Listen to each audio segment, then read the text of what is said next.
Bonjour à tous. Aujourd'hui, nous allons vous parler de l'astronomie néo-latine au Moyen Âge. Au Moyen Âge. Voilà. Il faut parler un peu, retracer un peu l'histoire de cette astronomie médiévale. Il faut d'abord distinguer que dans le Moyen Âge, il y a deux périodes. Voilà, l'une qui va jusqu'à l'an 1000, pendant laquelle à la misère matérielle vient s'ajouter aussi la misère morale et intellectuelle. Sauf dans les rares monastères, il n'est plus question d'études littéraires et scientifiques. Dès le XIe siècle, les choses vont, euh, vont en s'améliorant. Ce qu'on appelle la Renaissance est le fruit d'un arbre dont les racines ont mis plusieurs siècles à se développer. Voilà. Et principalement, il faut noter aussi qu'au Xe siècle, on pouvait aussi surnommer le siècle barbare par excellence. Nous n'avons à mentionner qu'avant les hommes qui ont marqué le Xe siècle, il y avait euh, Carbon, c'est-à-dire l'abbé du monastère de Fleury de l'ordre de Saint-Benoît et son disciple Gerbert. Parlant d'Arbon, il faut dire aussi que Arbon fut envoyé deux fois à Rome en 980 par Robert, roi de France, pour apaiser Grégoire V, qui voyait, qui voulait mettre le royaume en interdit. Il périt en 1000, excusez-moi, il périt en 1004 dans une querelle qui, qui s'était élevée entre les Français et les Gascons. Abon écrivait sur l'astronomie et les mathématiques divers traités. Gerbert d'Aurillac, qui est devenu pape sous le nom de Sylvestre II, appartient plus particulièrement à l'histoire des mathématiques. Il n'était pas cependant étranger à l'astronomie, comme le fait, entre autres, voir sa lettre au frère Ada. Il était question d'une sorte d'horloge annuelle où se trouve à partir des équinoxes indiquée la durée variable du jour comparativement à la durée complémentaire de la nuit. Il faut noter également qu'au XIe siècle, nous ne voyons comme digne d'être mentionné que le bénédictien Adel, Adelbold et Hermann Contractus. Le premier appartient à l'histoire des mathématiques. Le second, né en 1013, fut abbé du monastère de Reichenau et mourut en 1054. Outre une chronique souvent citée, on a, on a de lui un ouvrage sur l'astrolabe, divisé en deux parties, dont la première traite de mensurat astrolabie et la deuxième de Utilitativus astrolabie, imprimé dans le quatrième du Thesaurus Aneldotorium Novissimus. Il faut aussi ajouter que Guillaume, abbé de Ischot, et Robert Lorrain, évêque de Réfort et ami de Guillaume du concurrent, tout, ils sont tous les deux contemporains d'Hermann Contratus. Paraissent avoir également écrit des traités sur l'astronomie et les mathématiques. Voilà pourquoi je vais vous montrer cette image qui parle un peu de euh, cette image qui parle un peu d'un astronome qui se nommait Jerry Dou. qui observait les étoiles sur les planètes. Son cabinet d'études est éclairé par la chandelle qu'il tient à la main.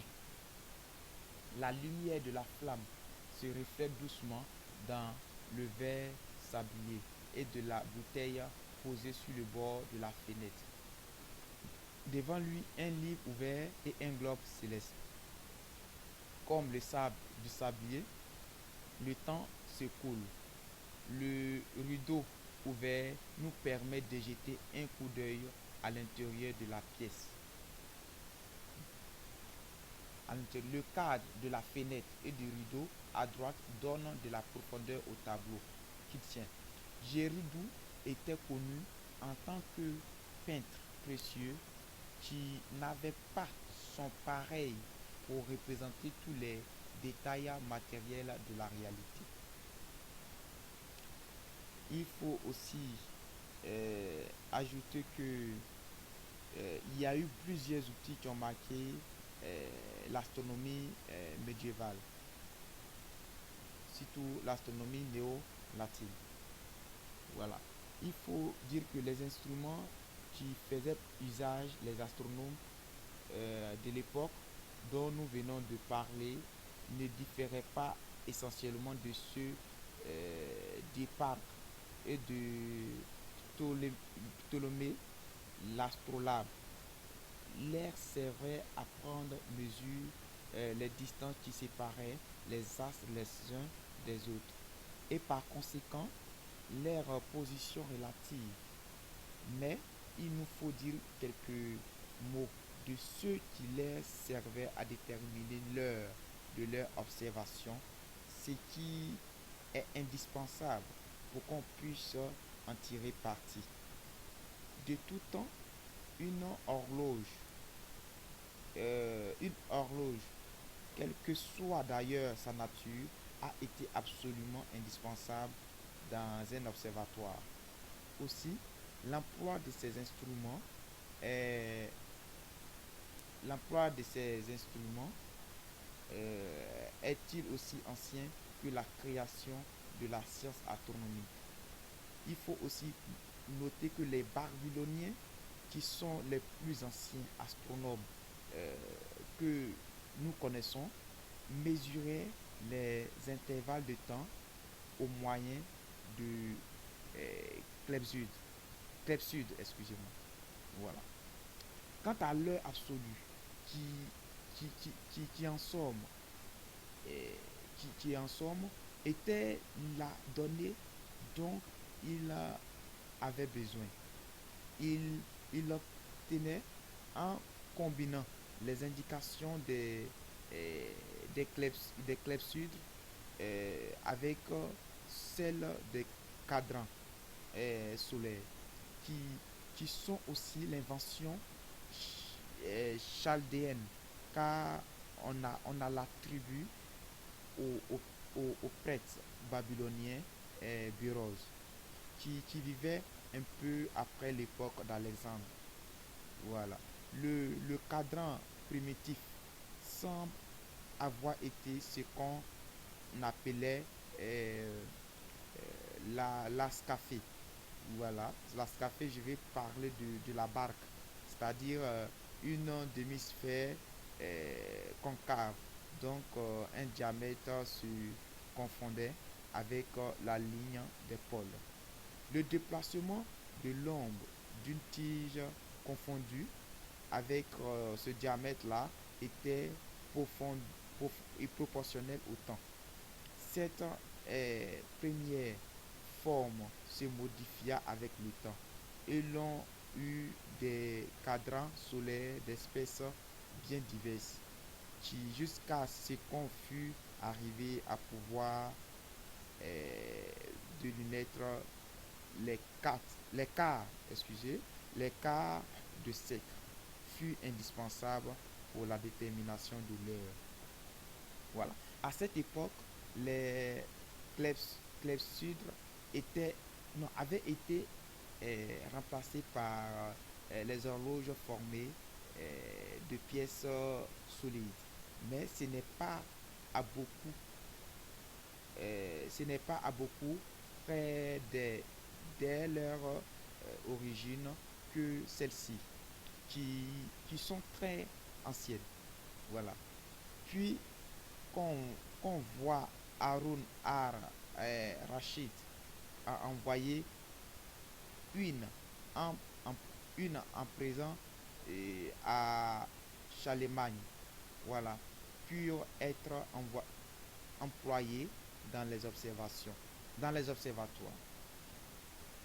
Ce qui les rendait euh, impropres à cet usage, c'était l'irrégularité de leur échappement, voilà, qui était celui qu'on appelle aujourd'hui l'échappement à roue de rencontre. Lancé dans une fosse variable, puisque c'était celle du poids moteur transmise par un rouillage dont les roues ne pouvaient pas pourvu dedans, identiques les unes aux autres. La roue de rencontre arrêtait le mouvement à des intervalles inégaux. Voilà, bien que euh, Tycho Brahe, voilà, le Landgrave de Hesse fait usage à de telles horloges. Ils n'ont pu s'en dissimuler des imperfections. Il fit encore plus d'un demi-siècle pour que, grâce à Galilée et à Eugène, les astronomes fussent en possession d'un appareil irréprochable de mesure du temps. Voilà. Donc voici un peu ces appareils qui sont là. Donc c'est Turquie utilisé par Regio Montanus, qui est, et à droite par Appianus. Voilà. Donc ces instruments étaient utilisés par les médiévaux pour les conversions entre les divers systèmes de coordonnées astronomiques. On va parler maintenant on va parler un peu de, de la transmission des connaissances astronomiques. Voilà. Il faut dire qu'au XIIe siècle, nous avons à mentionner que Jean de Séville, qui traduisit les éléments astronomiques euh, d'Afranagie. Voilà. Rodolphe aussi de Bruges, qui traduisit aussi euh, de l'arabe en latin le planisphère de, de Ptolémée. Voilà. Et Platon de Tivoli. À ce dernier, plus connu sous le nom latinisé de Plato Tiburtinus. On doit les traditions latines suivantes. Fête de l'arabe. Traité de l'astronomie d'Albateni. Voilà, tradition citée au XIIIe siècle par Guillaume d'Auvergne, évêque de Paris, et imprimée à Nuremberg en 1537. Les sphériques de Théodose de Tripoli, imprimées également à Venise en 1518 et à Paris en 1558. Voilà. Ces traditions-là témoignent de la nécessité ressentie alors par les hommes studieux de l'Europe occidentale de se remettre en contact avec la science antique. Tous les livres scientifiques étaient alors écrits en grec et cette langue était beaucoup moins familière que le latin. En outre, ils étaient beaucoup trop rares chez eux pour que ceux qui désiraient s'instruire le puissent facilement. il n'aurait guère eu d'autres moyens pour satisfaire les goûts que de se rendre à Constantinople. Voilà, à Constantinople. Ce qui était un lointain et périlleux voyage après lequel on courait le risque d'être fort mal reçu, car les chrétiens grecs abhorraient les latins. Si par bonheur les Arabes, au moins ceux qui appartenaient aux classes cultivées, ne s'étaient montrés plus tolérants. Voilà. Ils admettaient volontiers que les chrétiens euh, vinssent s'asseoir à côté d'eux sur les bancs de leur école et leur communiquaient volontiers leurs livres. On sait qu'ils avaient traduit en arabe à peu près tous les ouvrages scientifiques et philosophiques composés par les anciens Hélènes. Voilà. Il faut aussi ajouter que Gérard de Gremogne, voilà, aussi le voyage relativement court d'Espagne fut fait par un certain nombre d'hommes curieux qui se remettent en contact avec la science antique. Ils empirent l'arabe. Ils, app- ils apprirent, excusez-moi, ils apprirent l'arabe et traduisirent en latin les versions faites de cette langue des anciens chefs d'œuvre grecques. Parmi ces pèlerins de la science, il faut nommer au premier rang Gérard de Grémon, voilà, à qui l'Europe latine a dû, euh, a dû d'éprouver ligne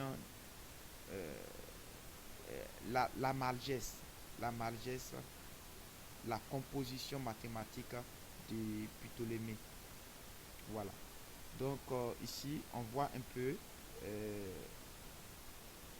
on voit un peu un autre ouvrage qui est du même fait par les savants qui est intitulé Libro. Voilà.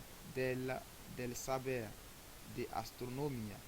Voilà. Ces ouvrages étaient rédigés dans le dialecte espagnol qu'on appelle le roman. Il va sans dire qu'ils furent traduits en latin. Voilà. Et ici, c'est le système du monde de Pilomé d'Alphonse X. Voilà. Les tables d'Alphonsine furent rééditées plusieurs fois du vivant de celui qui les avait fait construire. Les hypothèses fondamentales adoptées dans ces diverses éditions ne sont pas toujours les mêmes. Ainsi, eh, primitivement, on avait admis non pas un mouvement continu de, de préception. Voilà. C'est poursuivant toujours dans le même sens. Voilà. Mais c'est qu'on appelait un mouvement d'accès de recette. Voilà. D'après lequel l'équinoxe se serait déplacé sur l'écliptique, alternativement dans un sens et dans un sens et dans l'autre. Voilà. La durée de l'oscillation de cette sorte de, de pendule aurait été 7 000 ans. Or, on n'était pas loin du moment où l'âge du monde aurait selon les croyances de l'époque atteint ce chiffre-là. Voilà. Il, il semblait donc que la vitesse de la sphère étoilée vers l'Orient aurait dû aller en ralentissant pour pour finir par devenir nul. Voilà. Il en était rien. Les astronautes d'Alphonse du, durent donc modifier leur travail, imprimé pour la première fois à Venise en 1453. Les tables alphonsines l'ont l'ont été euh, maintes fois depuis la dernière édition et ont été maintes fois, voilà, maintes fois depuis, voilà. Mais la dernière édition est celle que le gouvernement espagnol, comment on appelle ça, a donnée vers 1850. Voilà. On va parler ensuite des dominiciens, dominicains et des franciscains. Voilà, nous allons parler des dominicains et des franciscains. Voilà. Il n'est pas absolument exact, comme on l'a dit très souvent, qu'au Moyen Âge, la science n'est trouvée d'asile que dans les croîtes. Voilà. Il y avait, il y avait des prêtres séculiers et même des laïcs qui étaient des hommes instruits et studieux. Voilà. Néanmoins, néanmoins, ce sont les ordres religieux qui ont fourni le grand nombre des savants de cette époque. Et nous allons un peu de lignes parler de ceux qui ont appartenu à l'ordre de Saint Dominique et celui de Saint François. Voilà, commençons toutefois par dire que parmi eux, nous trouverons plutôt les philosophes et des physiciens que des astronomes proprement dit. Voilà. Il faut dire aussi que Albert le Grand, c'est l'un, c'est ainsi qu'Albert le Grand, 1191, né en 1191 et il est décédé en 1280, a été pour son époque un savant universel qui a beaucoup écrit, bien que ses fonctions de, euh, de provincial des dominicains et plus tard d'évêque de Ratisbonne ait dû euh, lui prendre beaucoup de temps. Les œuvres complètes ne forment pas moins de 21 volumes. Voilà, une folio. Voilà. Mais on y trouve assez peu de choses originales. Il semble que le système d'arbitrologie ait vivement attiré son attention. Voilà. Et comme paraît-il, il possédait la langue arabe. Il se peut qu'il ait lu le texte original de ce auteur-là. Voilà. Il faut aussi parler aussi de Vincent de Beauvais. Vincent de Beauvais aussi de 1000 à 1180, bon, de 1190 à 1264 qui appartient aussi à l'ordre de Saint-Dominique. Voilà, qui fut aussi confesseur de Saint-Louis et devint évêque de Beauvais. Il nous rendra, il nous, il nous retiendra peu car il n'a guère été un compilateur ayant publié une vaste encyclopédie qui donne le résumé à peu près complet de ce qui l'on savait du milieu du XIIIe siècle et où l'on trouve surtout la citation de nombreux passages des savants que l'on précédait. Voilà. Il faut aussi parler de Thomas d'Aquin, voilà, et les autres dominicains. Voilà, Saint Thomas d'Aquin, qui est né en 1226 et il est décédé en 1274, était aussi un esprit d'une bien autre envergure. Voilà, disciple lui aussi d'Albert, il fut aussi, il sut aussi s'affranchir de son influence et peu à peu s'est mis à penser par lui-même. En fait, il semble bien avoir été en suspens entre et la physique d'Aristote et l'astronomie de Ptolémée. Et vers la fin de sa vie, on est tenté de croire que c'est à ces derniers qu'il donnait raison. Voilà. Il faut aussi parler de Roger Bacon. Voilà. La plupart des franciscains qui se sont illustrés par les travaux intellectuels n'étaient guère familiers non plus avec la science des astres. Mais l'ordre de Saint François a compté parmi les membres d'un homme qui est une des principales gloires scientifiques du Moyen Âge et qui mérite une mention spéciale. Il s'agit de Roger Bacon. Voilà. Cet homme illustre, il est né en Angleterre en 1214 et il est mort à Oxford en 1294. Il fit ses études à Paris et il revint aussi en 1240 dans son pays. Ce fut sans doute un malheur pour lui d'avoir choisi l'ordre de Saint François. Voilà, où il eut toutes sortes de persécutions, voilà, à endurer sans doute parce que cet ordre se recrutait, voilà, surtout parmi les hommes doués d'une vive imagination plutôt que parmi ceux ayant des attitudes réelles pour les sciences de la nature. Pareil, voilà. Il faut pas sans oublier aussi Joan de Sabro Bosco, voilà, Sabro Bosco et Sacro Bosco, voilà, contemporain des hommes, illustre aussi qui viennent de nous occuper, a été surtout un auteur de traités élémentaires, mais ces traités ont eu une grande et longue influence sur l'enseignement. Voilà, celui de ces ouvrages qui intéresse,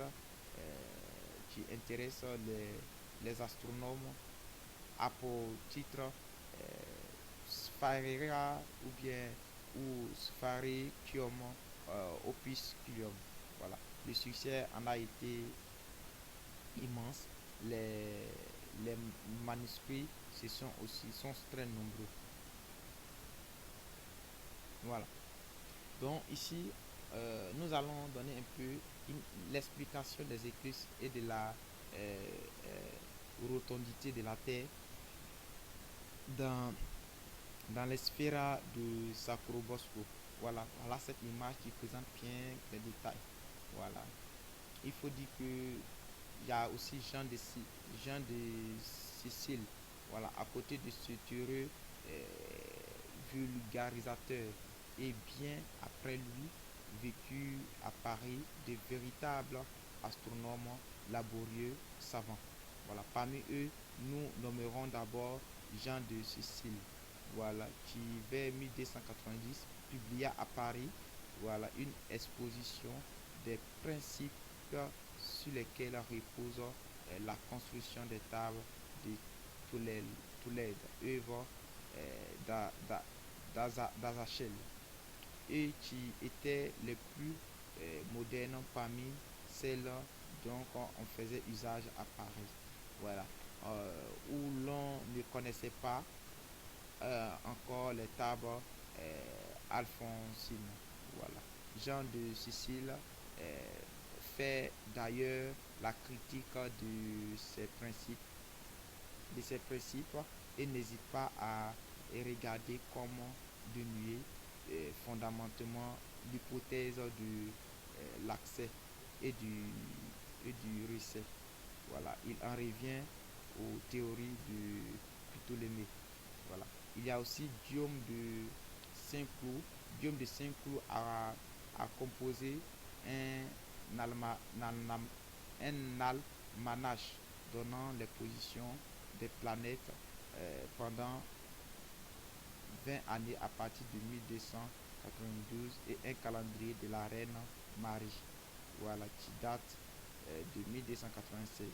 La princesse à qui cet ouvrage fut dédié était la seconde femme de Philippe III de Hardy. Voilà, on sait fort, fortement peu de choses. Voilà, voilà. Sur, on sait excusez-moi, on sait fort peu de choses sur Guillaume de Saint-Claude et cela est regrettable. Voilà, car il semble avoir exercé une profonde et durable influence sur les astronautes de l'école de Paris, avoir même été un des fondateurs de cette école. Voilà. Guillaume était observateur, c'est ainsi qu'en 1290, il a déterminé voilà, l'obliquité de l'écliptique et l'époque de l'équinoxe du printemps.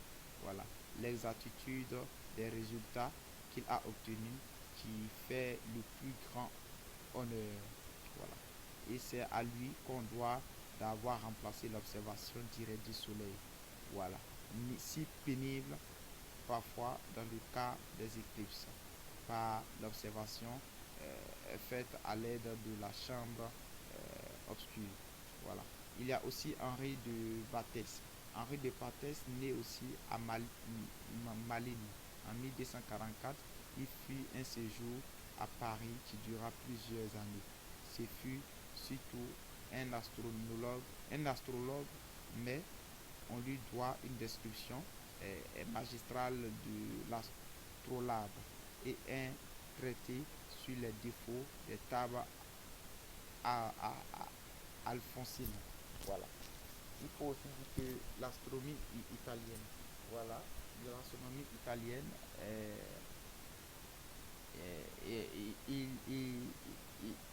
il aurait semblé que grâce à l'initiative de Gérard de Crémone, c'est dans la péninsule italienne que la science des astres aurait dû faire les plus grands progrès.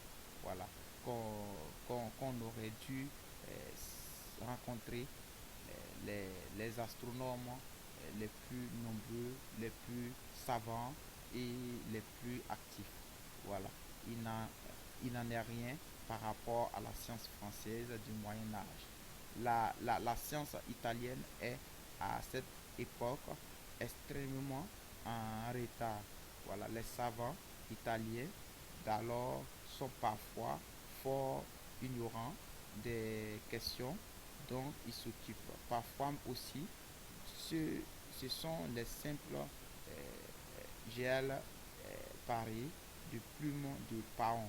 Voilà, les plagiaires éhontés. Voilà, ils sont d'ailleurs surtout des astrologues beaucoup plus que les contemporains, voilà, français, qui eux savaient faire la distinction entre la science astronomique et l'art de tirer des horoscopes. Voilà. Donc il faut parler de ça, c'est très important. Il faut dire aussi que Pierre Dabano, bon, on peut parler de lui. Il est né aux environs de Padoue en 1250 et a été condamné à, à être brûlé post mortem comme hérétique en 1316.